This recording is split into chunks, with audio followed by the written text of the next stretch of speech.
morning! Kakahilamos ko lang. And napansin ko, grabe, parang naka-lipstick pa din ako. Long-lasting din yung NYX matte na lipstick. Ayan o. Color pinkish pa din. Kakahilamos ko lang. Ayun. Sarap ng tulog ko. Grabe ang tagal. 7 o'clock na ako nagising. Pero mga 10:30 kasi ako nakatulog. Nanood pa ako ng PBB. Alam niyo ba, pangarap kong sumali dyan sa PBB. Pag sumali ako, iboboto niya ba ako? Kasi parang ang ganda ng house, ang ganda ng bed nila. Gusto ko yung mga gano'n na challenge. Alam niyo ba, ako gusto ko yung mga challenge, adventure. Gusto ko mga rides na matataas, na nakakatakot. Yun yung mga trip ko. Yung mga roller coaster. Yung talagang nakakatakot, yun yung gusto ko. Kasi nga, wala. Mas gusto ko yung mga adventure na ganun kaysa na super boring na sa carousel ka lang. Ayun. Uploading na yung vlog ko kahapon. 11 minutes yon.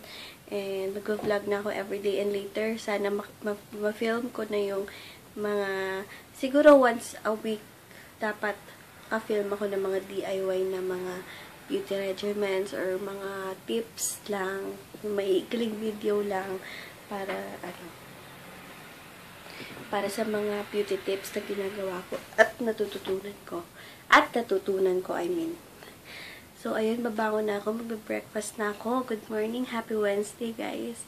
And, ayun, thank you sa lahat ng mga nag-PPM sa akin everyday sa aking page. Maraming salamat. And sa mga hindi pa nakaka-like ng page ko, please like my page, YC Skincare Vlogs. Sige, guys, later na lang.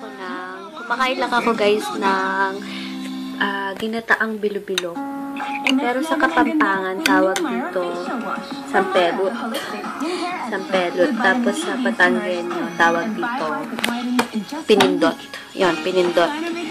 Diba? Pero ginataang bilo-bilo lang ito. Yummy! Grabe, naumay ako sa ginataang bilo-bilo. Naumay ako, para ko nasusuka. Super favorite ko na yung lipstick sa... Oh, wait lang.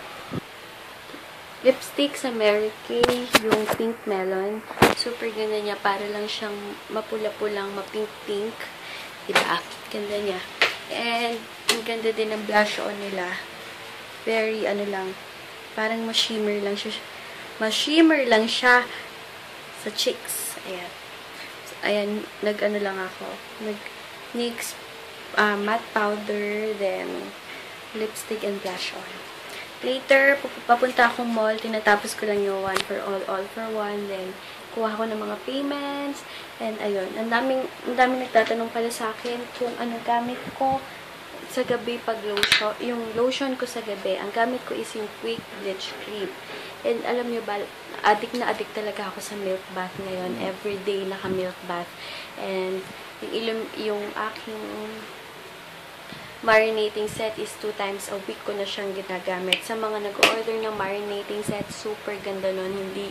Hindi masasayang yung pag-order nyo. Hindi kayo magsisisi na na-try nyo yun and matagal na siyang gamitin. Sa first week nyo, gamitin nyo siya everyday. Then, sa susunod na week, 2 times a week na lang siya.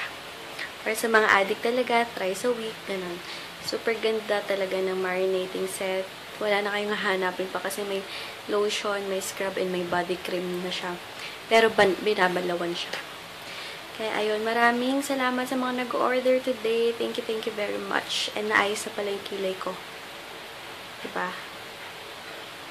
Hindi na ako laging nagkikilay kasi hindi naman masagwa yung kilay ko. Okay naman siya. Kaya hindi na ako nag-e-effort na i-pencil siya lagi. Ang lagi ko lang talagang sinusuot is lipstick blush on na very light lang na parang nag-glow lang. So, ayun guys. Bye-bye. Ito na lang. Gulo ng aking bed. Yung kulambo ko. Kaya pagpunta akong video, kuha akong remittance sa video. Ito nga pala yung sinasabi ko na chinelas ko na nabili kong mura.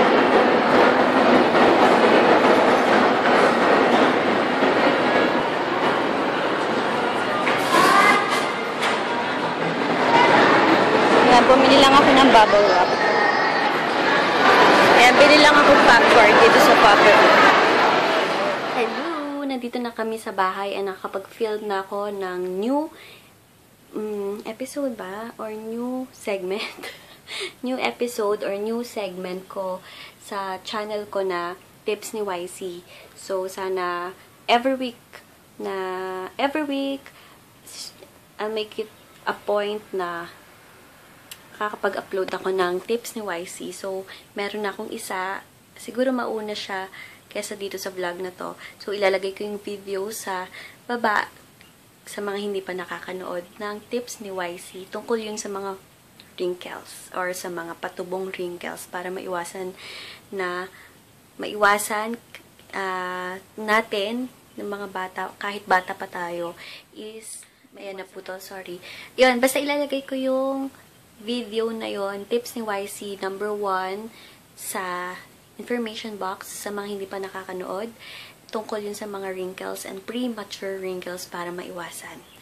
So, yun, sana magustuhan niyo yung new segment ko sa channel ko na Tips ni YC. Sige guys, later na lang, manunod muna ako ng mga vlogs. Pawis na pawis ako. Pero ito naman yung gusto ko para mawala yung mga taba-taba. Yan guys, madilim na naman. Pasensya na. Hindi pa kasi ako, ano ba? Gusto ko kaya yung vanity mirror. Para kasi ang itim ko yun. Ayan, better. Ayan, nakapag-ano na ako, hilapos. And nakapag nighttime routine na ako. Ang gamit ko is Ultimate Set. Yan, medyo namumula-mula yung aking face. What's new? Talagang nag-a-apply ako ng papaya stem cell. Hindi pa pala dumadating yung stock ko ng papaya stem cell. So, sa lahat ng mga may order ng set, Ultimate Set, and yung mga yung toner, pasensya na, baka tomorrow, sana dumating na. And update lang sa Pearl Capsule, wala pa rin po. Pahirapan talaga. Kasi 101% original, kaya talagang pahirapan kumuha ng stocks. Original yon mga sis, and ang daming fake na, promise. Super dami. Huwag kayong bibili sa mga kung saan-saan lang na tindahan. Oh my gosh. Hindi. Dapat kilala nyo talaga yung seller. Ang daming fake. And then, ano pa ba? Ano pa ba yung mga update? Ayun, yung soft peeling kasabay yun ng Pearl Capsule once dumating sila. Ayun. Namiss ko na nga yung soft peeling cream ko eh. Tagal ko nang hindi nag-peeling cream. Ayun guys, tomorrow na lang mag-good night na ako sa inyo. Thank you so much for watching. And sana nag-enjoy niyo yung vlog ngayon. And sana napanood niyo na yung vlog ko na Tips ni YC number 1. And every week, asahan niyo meron akong mga i-upload na mga tips, mga DIY, and mga pang skincare regimens ko. So, ayun guys, thank you for watching. Thank you. Bukas na lang yung mga shoutout. Nakasara na yung laptop ko, sorry. Bukas, promise.